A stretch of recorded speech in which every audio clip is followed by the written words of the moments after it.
আসসালামু আলাইকুম সুপ্রিয় শিক্ষার্থীবৃন্দ। আজকে আমরা আলোচনা করব সপ্তম শ্রেণীর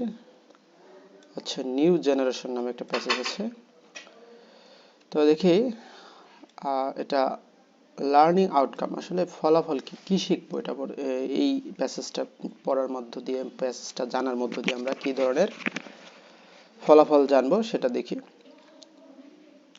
after we have studied this unit, after we have studied this unit, এই যে আফটার মানে পরে, উই হ্যাভ স্টাডিড হচ্ছে প্রেজেন্ট পারফেক্ট টেন্স, স্টাডি মানে পড়ালেখা করা, আর হ্যাভ স্টাডিড পড়ালেখা, আমরা মানে পড়ালেখা করেছি, দিস ইউনিট পড়ার পর, এই তারপর we will be able to know, আচ্ছা উই উইল বি, বি মানে হওয়া, তো আমরা হব, এইবল মানে সক্ষম, টু ড্যাশ টু আন্ডারস্ট্যান্ড বুঝতে সক্ষম হব, দ্য কনসেপ্ট ধারণাটি, কনসেপ্ট মানে ধারণা, আর যেহেতু আর্টিকেল বসছে দা বসলে নির্দিষ্ট করবে ধারণাটি, কিসের ধারণাটি, অফ জেনারেশনাল নেমিং, এই যে জেনারেশনাল নেমিং, যে প্রজন্মের যে নাম,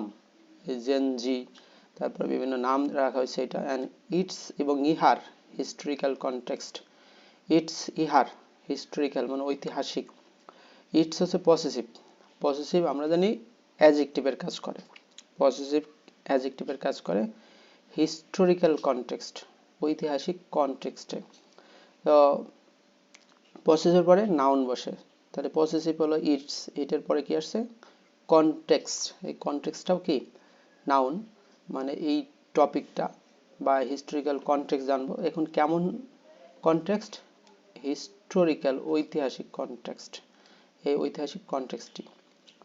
তাহলে এই যে প্যাসেজটা পড়ার পরে আমরা যেটা জানবো, প্রথম হচ্ছে concept of generational naming and it's historical context, আসলে এটা কোথা থেকে আসছে এর ইতিহাসটা জানবো, যে আসলে এই জেনজি বলতেছে বা আলফা বা বিভিন্ন একটা জেনারেশনাল নেম, এটার একটা কনসেপ্ট আমরা জানবো এটা পড়ার পরে। তারপর হচ্ছে আমরা we will be able to, এটা পড়ার পর আমরা সক্ষম, অ্যানালাইজ হচ্ছে ভার্ব, অ্যানালাইজ করতে সে পারবো, ব্যাখ্যা বিশ্লেষণ করতে পারবো, কি ব্যাখ্যা বিশ্লেষণ করতে পারবো, দ্য ক্যারেক্টারিস্টিক্স বৈশিষ্ট্য সমূহ, এখন এই ক্যারেক্টারিস্টিক্স নাউন, আর্টিকেলের পরে নাউন বসে, বৈশিষ্ট্য সমূহ কিন্তু বলছে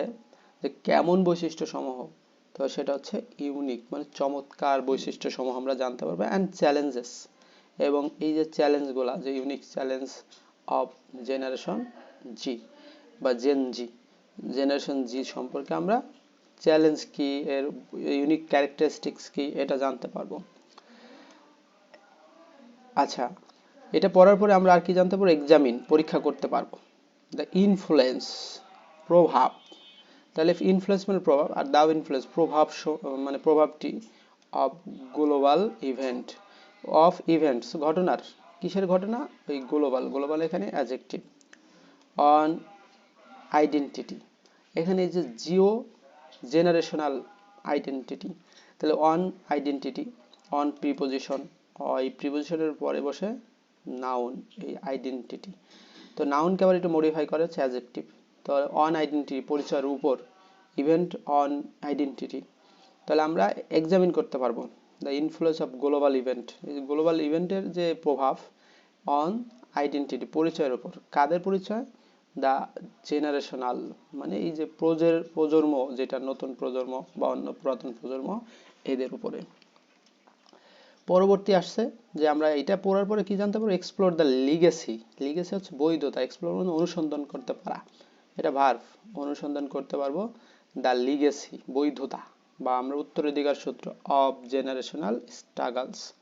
আচ্ছা অফ স্ট্রাগল সংগ্রাম সমূহ জানতে পারবো। এখন জেনারেশনাল বলেছে প্রজন্ম থেকে প্রজন্ম, যেমন 47, তারপর হচ্ছে 52, 54, তারপর হচ্ছে 62,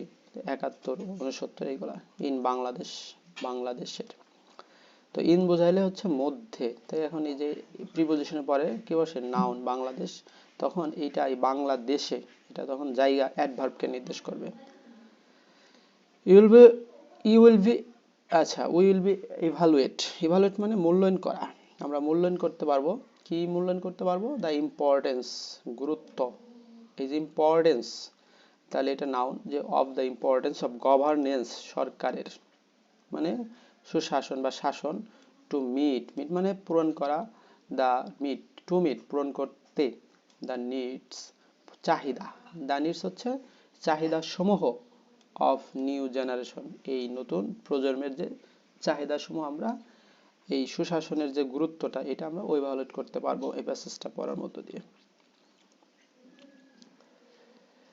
জেনারেশন জি অ্যান্ড রেভলিউশন এবং বিপ্লব,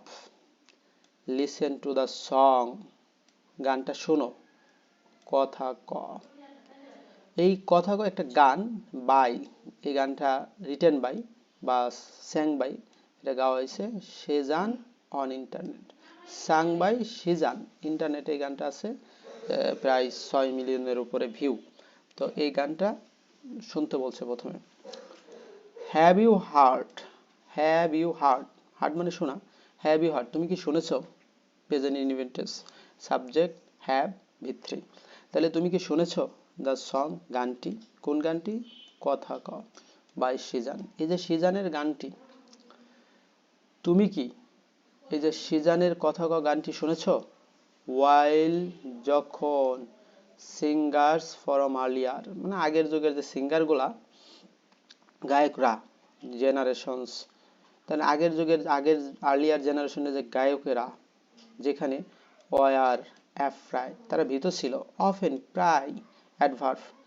আজ টু, এটাও অ্যাডভার্ব, টু অ্যাফ্রাইড এত ভীত ছিল, টু ইউজ, ইউজ ব্যবহার করতে মিউজিক, তারা মিউজিক ব্যবহার করতে পারতো না, as a form of protest, as a form একটা ফর্ম হিসেবে মানে রূপ হিসেবে, অফ প্রোটেস্ট প্রতিবাদের ভাষা হিসেবে। তাহলে ওয়াইল সিঙ্গার ফরম আর্লিয়ার আগের যুগের সিঙ্গার, তাহলে ওয়াইল সিঙ্গার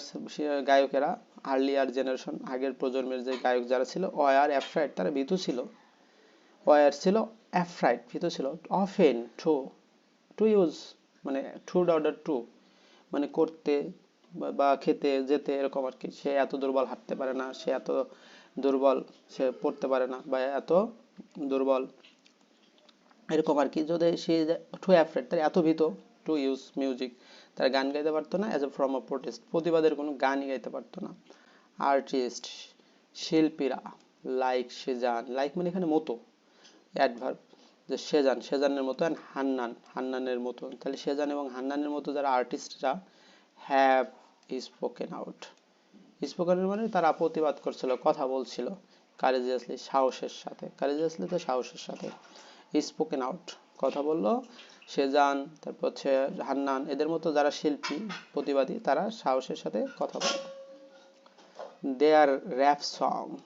এই যে দেয়ার হচ্ছে পসেসিভ, দেয়ার হচ্ছে পসেসিভ নাউন বসে, এই যে সং, দেয়ার সংস তাদের গানগুলা, এই গানগুলোর ব্যাখ্যা দিচ্ছে কেমন গান, র্যাপ সং, র্যাপ এখানে অ্যাডজেক্টিভ, বিকেম হয়েছিল, অ্যানথিম মানে সঙ্গীত, of July uprising in 2024, of July uprising July গণ অভ্যুত্থান বা মুভমেন্টে 2024 সালে জুলাই গণ অভ্যুত্থান হয়েছে, এই গণ অভ্যুত্থানে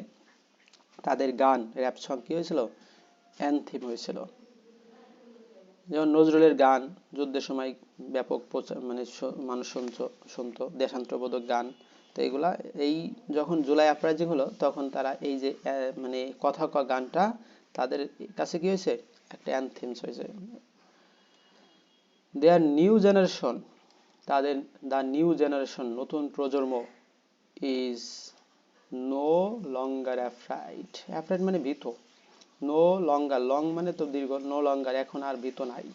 নিউ জেনারেশন এখন আর ভীত না, দে আর ব্রেভ তারা সাহসী, অ্যান্ড ডিফারেন্ট বাট ভিন্ন, তাহলে নতুন প্রজন্ম হচ্ছে ভীত না, তারা আর ভয় পাইতেছে না, তারা সাহসী এবং ভিন্ন। But how do we make sense of differences, আচ্ছা, how do we make sense of difference, how do কিভাবে, উই মেক তৈরি করি, the sense of differences, sense মানে জ্ঞান, অফ ডিফারেন্সেস ভিন্নতার আমরা কিভাবে আলাদা করি। What defines different generations, what defines কি সংজ্ঞায়িত করে ডিফারেন্ট জেনারেশন ভিন্ন প্রজন্মকে, and what are the connections, what are the connections কি মানে সংযুক্তি that যেটা link them across time, তাহলে that link এখানে প্রেজেন্ট ইনডিফিনিট যেটা সংযুক্ত করে, এই যে কানেকশনকে বোঝাচ্ছে যে এই কানেকশনের পরিবর্তে that বসছে, তাহলে that link যেটা সংযুক্ত করে them across time সময়ের আবর্তে, এক সময়ের সাথে ওই সময়কে কি করে সংযোগ করে। although যদিও জেনারেশন লেভেলস, এই যে জেনারেশনের লেভেল দেয়, লেভেলগুলা যে এই প্রজন্ম ওই প্রজন্ম, আর রুটেড প্যাসিভে আছে, আর রুটেড এটা রুট করা, রুটকৃত কাদের দ্বারা, লোকজনের দ্বারা। তাহলে অলদো যদিও জেনারেশনাল লেভেলগুলো কি ছিল, যে লেভেল কি থাকে যে কোনো নতুন প্রোডাক্ট হিল উপর লেভেল দেওয়া থাকে,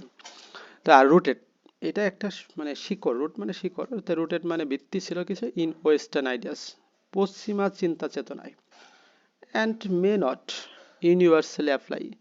মে নট অ্যাপ্লাই এটা অ্যাপ্লাই হয় নাই ইউনিভার্সালি মানে সারা বিশ্বব্যাপী এটা মানে অ্যাপ্লাই হয় নাই। দে ক্যান অফার, অফার মানে প্রদান করে, এটা ভার্ব, দে ক্যান অফার তারা প্রদান করতে পারে, সামটাইম মাঝে মাঝে আ ইউজুয়াল ফ্রেমওয়ার্ক একটা ইউজফুল ফ্রেমওয়ার্ক একটা উপকারী কর্মপন্থা ফর আন্ডারস্ট্যান্ডিং, ফর জন্য for is a preposition, for এর পরে কি বসবে verb plus ING, for understanding changing, for changing পরিবর্তনের জন্য, সোশ্যাল ডাইনামিক্স পরিবর্তন। তাহলে যদিও এই যে জেনারেশনের লেভেল যে ট্যাগ এটা কি হয়েছে রুট করা কোথায়, মানে ভিত্তি হচ্ছে পশ্চিমা আইডিয়ার ভিতরে, এবং এটা সারা বিশ্বে অ্যাপ্লাই হয়নি, নাও হতে পারে, তারা অফার করে মাঝে মাঝে যে useful framework for understanding changing social dynamic, মানে সমাজের যে পরিবর্তন রূপরেখা পরিবর্তন করতে তারা বেশ ভূমিকা রাখে। দ্য আইডিয়া, এই যে ধারণাটি, আইডিয়া মানে ধারণা, আর দ্য আইডিয়া মানে ধারণাটি অফ নেমিং, নেম মানে নাম, আর অফ নেমিং নামকরণ করার জেনারেশন প্রজন্ম স্টার্টেড শুরু হয়েছিল in the early 20th century 20 শতকের শুরুর দিকে, উইথ দ্য লস্ট জেনারেশন, এই যে লস্ট জেনারেশনের মধ্য দিয়েই এই নামকরণের শুরু হয়েছে। দিস রিফার টু, এই দিস রিফার টু বোঝায়, এটা উল্লেখ করে, এটা বোঝাইতেছে দোষ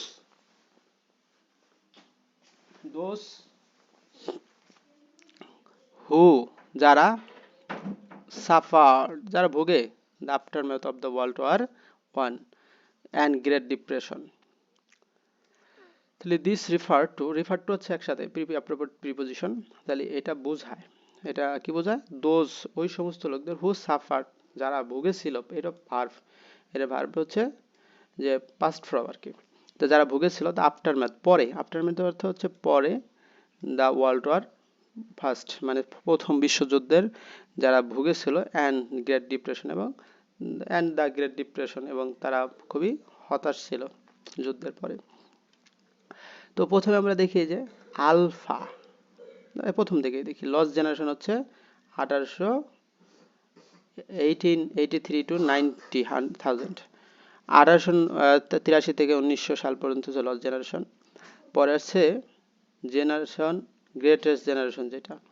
যে এটা জিআই জেনারেশন 1901 থেকে 1907 পর্যন্ত। তারপর হচ্ছে সাইলেন্ট জেনারেশন 1928 থেকে 1945 সাল। বেবি বুমার হচ্ছে 1945 থেকে 1946 থেকে 1964, জেনারেশন এক্স 1965 থেকে 1980। তারপর হচ্ছে মিলিনিয়াল জেনারেশন বা জেনারেশন ওয়াই, এটা 81 থেকে 96, আর জেন জি যেটা 1997 থেকে 2012, আর যাদের জন্ম 2003 থেকে 2020 সালের মধ্যে তারা জেনারেশন আলফা। তো এই হচ্ছে জেনারেশনের যে নামকরণ। তো দেখো আমরা কিছু ইতিহাস দেখব। The naming practice continued with Generation X and then millennials, eventually reaching Generation Z. The naming practice, আমরা না প্র্যাকটিস, এই যে চর্চাটি, কিসের চর্চা, নেমিং নামের করণ বা নামকরণের চর্চা, কন্টিনিউড এটা চলতে থাকলো, উইথ জেনারেশনস এক্স জেনারেশনের এক্স দ্বারা, অ্যান্ড দেন মিলিনিয়ালস, এবং এই যে মিলিনিয়াল, আমরা মিলিনিয়াল বলছিলাম কি মাইলেনিয়ালস বা মিলেনিয়ালস, যেটা জেনারেশন ওয়াই, আর 81 থেকে 96 সাল পর্যন্ত। ইভেনচুয়ালি ঘটনাক্রমে রিচিং এটা পৌঁছাইলো জেনারেশন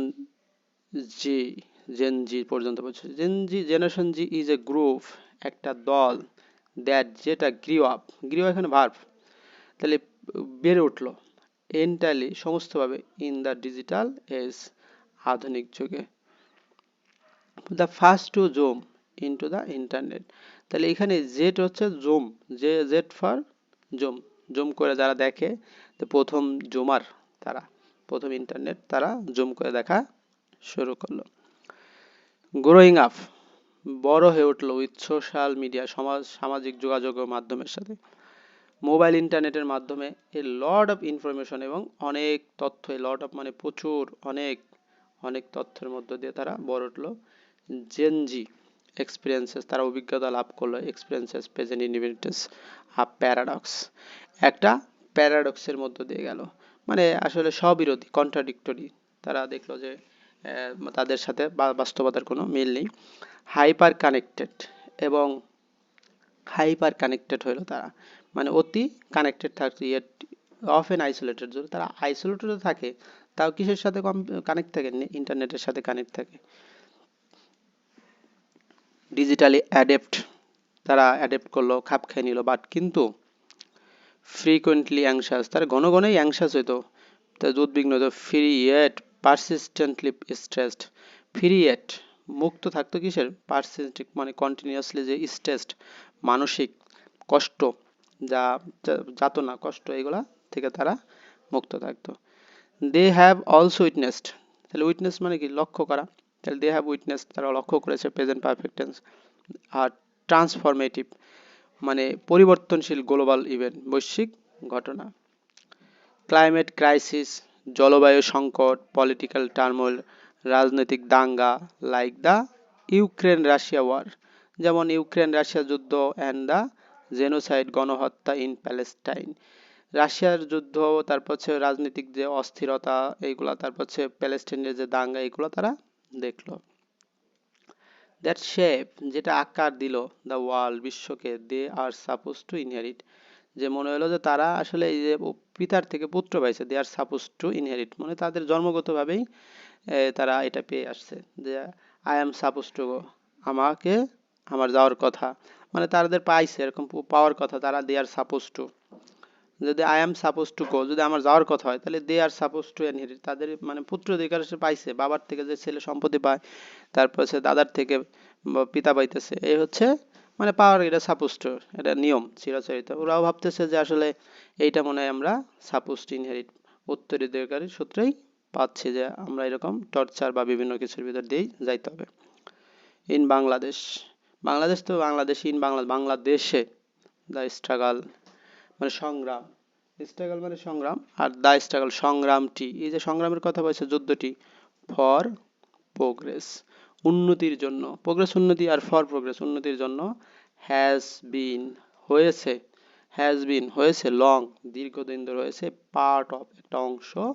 ইস জেনারেশন প্রত্যেক প্রজন্মের জন্য। তাহলে প্রত্যেক প্রজন্মের জন্যই বাংলাদেশের এই যে সংগ্রাম, উন্নতির জন্য সংগ্রামটা একটা গুরুত্বপূর্ণ অংশ হয়ে দাঁড়াইছে। ইফ যদি দ্য ফ্রিডম ফাইটার্স অফ 1971 1971 সালের মুক্তিযোদ্ধারা লার্জলি পার্ট অফ, তারা কি মানে অংশ নেয় দ্য বেবি বুমার জেনারেশন, তাদের সম্পর্কে বলতেছে যারা এই যে ফ্রিডম ফাইটার, তারা হচ্ছে লার্জলি পার্ট অফ বেবি বুমার, তারা হচ্ছে আসলে এই বেবি বুমার জেনারেশনের হেল্প তারা সাহায্য করেছিল টু লিবারেট স্বাধীনতা করতে, ও স্বাধীনতা অর্জন করতে, দ্য কান্ট্রি দেশকে স্বাধীন করতে। তাহলে এই যে ফ্রিডম ফাইটার্স অফ 97, যে ফ্রিডম ফাইটার্স হেল্প, ফ্রিডম ফাইটাররা সাহায্য করেছিল পাস্ট ইন্ডিপেন্ডেন্সে টু লিবারেট দ্য কান্ট্রি দেশকে স্বাধীন করতে। দেয়ার স্ট্রাগল, তাদের যে সংগ্রাম, লেট, তাহলে এটা নিহিত, অন্তর্নিহিত, পাস্ট ইন্ডিপেন্ডেন্স আছে গ্রাউন্ড ওয়ার্ক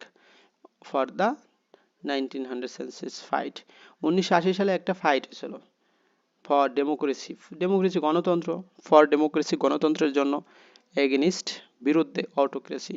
স্বৈর শাসকের বিরুদ্ধে, অটোক্রেসি হচ্ছে একজনের শাসন, এই স্বৈরাচার এরশাদের আমলে এরশাদের শাসন থেকে মুক্তির জন্য সমস্ত রাজনৈতিক দলরা তারা একটা সংগ্রাম করছিল। প্রথমে বেবি বোমার তারা যুদ্ধ করলো পাকিস্তানের সাথে, আমরা স্বাধীনতা পাইলাম। পরবর্তীতে 1980 সালেও তারা একটা করলো যে স্বৈরাচার থেকে মুক্তির জন্য। টুডেস, টুডে মানে আজকে, টুডেস আজকের, এস থাকার কারণে আজকের অ্যাপোস্ট্রফি এস এর ব্যবহার, যে বাইশনরা বা এর ব্যবহার করবে। Young generation, today's generation. তো এই যে আজকের ইয়াং জেনারেশন বর্ন, তাদের জন্মগ্রহণ, তারা জন্মগ্রহণ করেছিল অ্যারাউন্ড 2000। তাই আমরা বলতে পারি এই যে ইয়াং জেনারেশন ক্যারিস, এই যে সাবজেক্ট, এটা সাবজেক্ট আর এটা ভার্ব। তাহলে সাবজেক্ট ভার্বের প্রেজেন্ট ফর্ম, প্রেজেন্ট ইনটেন্স। তাহলে today's young generation born in 2000 সালে যাদের জন্ম, 2000 সালে যাদের জন্ম, তাদের কথা বলা হইতেছে ক্যারি, তারা এই ইয়াং জেনারেশন ক্যারি করে, বহন করে। কি বহন করে? দিস লিগেসি, এই যে বৈধতা বা উত্তরাধিকার ফরওয়ার্ড, সামনের দিকে নিয়ে যায়। তাহলে আজকের ইয়াং জেনারেশনটা এই লেগাসিটাকে তারা সামনের দিকে নিয়ে যাচ্ছে বা বহন করতেছে। দ্য 2018 সাল নির্দিষ্ট করে বলতেছে। তাই road safety protest, road safety নিরাপদ সড়ক আন্দোলন, দ্য প্রোটেস্ট যে আন্দোলনটা কিসের? রোড সেফটি নিরাপদ সড়কের আন্দোলন। অ্যান্ড ব্রুটাল ক্র্যাকডাউন, এবং এই যে ক্র্যাকডাউন হয়েছিল ওই সময়, ব্রুটাল একটা নিষ্ঠুর ক্র্যাকডাউন, মানে একেবারে লকডাউনের মতো, যে লোকজন বাইরে পারবে না বা আন্দোলন, গণ আন্দোলন করছিল। দ্যাট ফলোড, যেটা ফলো করেছিল, অনুসরণ করেছে, মার্ক চিহ্নিত করতে, সিগনিফিক্যান্ট শিফট একটা গুরুত্বপূর্ণ পরিবর্তন ইন জেনজেস কনসাসনেস, এই জেনজেসের যে সচেতনতা, তারপর শার্পেনিং দেয়ার পলিটিক্যাল অ্যাওয়ারনেস, শার্পেনিং করতে,